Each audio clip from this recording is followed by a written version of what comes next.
కాషాయం కమండలం ఇస్తా, రాజకీయ సన్యాసం తీసుకో సాయిప్రసాద్ రెడ్డి. అయిపోయింది నీ పని. ఇంకా నీ జన్మలో రాజకీయాలు చేయవు.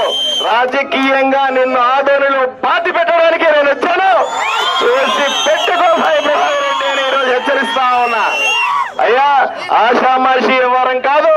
నేను అల్లా తప్ప లీడర్ని కాదు. నరేంద్ర మోదీ పంపితే వచ్చిన వ్యక్తిని. నా మీద సాయిప్రసాద్ రెడ్డి నా మీద చెయ్యేసి చూడు, దద్దరిల్లిపోతే ఇక్కడే పాతేస్తా. తమాషా పడుతూ ఏమనుకుంటున్నావో ఏమో, అల్లా తప్ప రాజకీయ నాయకుడు అనుకుంటున్నావో, నీ తాటాకు చెప్పుళ్లకు బెదిరిపోతాననుకుంటున్నావా సాయిప్రసాద్ రెడ్డి?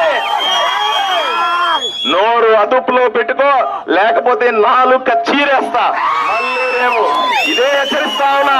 మళ్ళీ రేపు ఎల్లుండి ఎక్కడన్నా మీటింగ్ లో నా గురించి గాని, నా కుటుంబాన్ని గురించి గాని, నేను జైలుకి వెళ్ళాను గాని, నేను వలపోక్షని మాట్లాడితే కబడ్డార్ తాడు పేడు రాజకీయంగా తేల్చుకుంటా. నాకు నీతో ఎటువంటి శత్రుత్వం లేదు. నాకు నీతో గొడవలు ఏమీ లేవు. నాకు నీతో వ్యవహారాలు ఏమీ లేవు. నీతో ఆస్తి తగాలు ఏమీ లేవు. నేను రాజకీయంగా నేను ఎదుర్కొంటా ఉన్నా. నువ్వు ప్రజలకు ద్రోహం చేశావని, ప్రజలను మోసం చేశావని, ప్రజలకు అన్యాయం చేశావని, ఆదోనిని సర్వనాశనం చేశావని నువ్వు నాకంటే కోపం.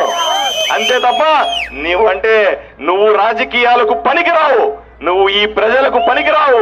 ఆదోనికి ఎమ్మెల్యేగా ఉండడానికి అనర్హుడివే. ఎటువంటి సమస్య లేదు. నేను ఎమ్మెల్యే అయి ఆదోనిని అభివృద్ధి చేసి చూపిస్తా. నీ కళ్ళ ముందే ఆదోనిని అభివృద్ధి చేస్తా. నీ కళ్ళ ముందే ప్రజలకు కావాల్సిన అవసరాలన్నీ తీరుస్తా. నీ కళ్ళ ముందే ప్రజలను సంతోషంగా చూస్తానని మీకు సవాల్ విసురుతా.